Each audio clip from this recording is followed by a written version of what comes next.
रसिया के president Vladimir Putin Ukraine को 3 भागों में बांट दिया है।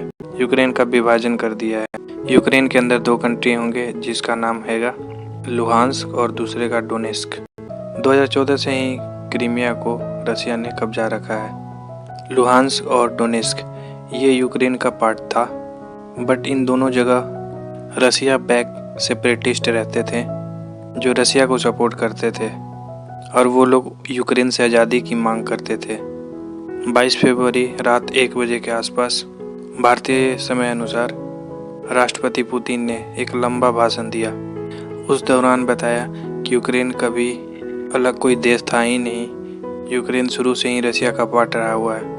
यूएसए रसिया के खिलाफ यूक्रेन को यूज कर रहा है। अब यूक्रेन का जो ईस्टर्न पार्ट है, जो लुहांस्क है और डोनेस्क है, वो अब रसिया के नज़र में इंडिपेंडेंट देश है और वहाँ तक रसिया की मिलिट्री आसानी से आ सकती है। राष्ट्रपति पुतिन ने यह भी आश्वासन दिया है कि ये दोनों देशों की रक्षा रसिया करेगा। धीरे धीरे कुछ दिन बाद यहाँ में प्राइम मिनिस्टर, प्रेसिडेंट की नियुक्ति हो जाएगी। अभी इन दोनों देशों को सिर्फ रसिया ने रिकॉग्नाइज किया है। आने वाले दिनों में जो रसिया के फ्रेंडली कंट्री है, यानी प्रो रसिया जो कंट्री है, वो भी रिकॉग्नाइज कर सकते हैं, जिसमें सीरिया होगा, वेनेजुएला होगा। रसिया ने जब ये सब किया होगा तो उसको खुद मालूम होगा कि कुछ दिन बाद रसिया के ऊपर बहुत सारे देश के सैंक्शन लगना शुरू हो जाएंगे। ब्रिटेन के प्राइम मिनिस्टर बोरिस जॉनसन ने रसिया पे सैंक्शन लगा दिया है। आने वाले दिनों में ये भी सुना जाएगा कि यूएसए ने भी कुछ सैंक्शन लगाए, बट शायद ही इस सैंक्शन से रसिया को कुछ फ़र्क पड़ेगा, क्योंकि रसिया 2014 के बाद ही सैंक्शन के अंदर दबा हुआ है, क्योंकि उस समय रसिया ने क्रीमिया को कब्जा लिया था। इसके कारण उस पर सैंक्शन लगा हुआ था। बाइडेन को जैसे ही पता चला कि रसिया ने ऐसा काम किया है तो प्रेसिडेंट बाइडेन ने तुरंत जेलेंस्की, जो यूक्रेन के प्रेसिडेंट हैं, उनको कॉल किया और उनको बोला कि वो देश छोड़ के भाग जाए।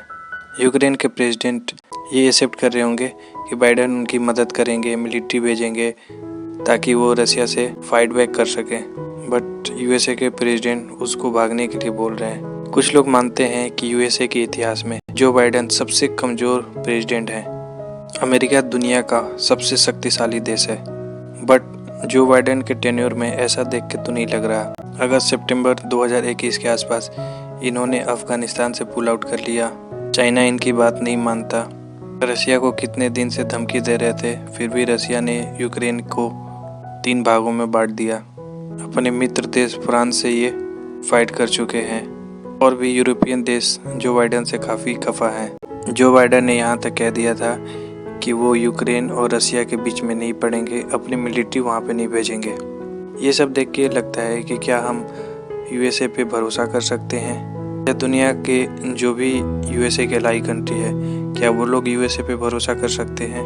अगर चाइना ताइवान पे अटैक कर देगा तो क्या यूएसए ताइवान का साथ देगा? और लगता है कि चाइना ताइवान पे अटैक करेगा ही, क्योंकि वो ये भी देख चुका है कि रसिया ने अटैक किया, यूएसए का कोई जवाब नहीं आया, तो वो भी ताइवान को कब्जा करेगा ही। यूनाइटेड नेशन की जब मीटिंग बुलाई गई तो लगभग सारे देश ने रसिया के इस मूव को क्रिटिसाइज किया। दुनिया 2 धड़ों में बट गई है।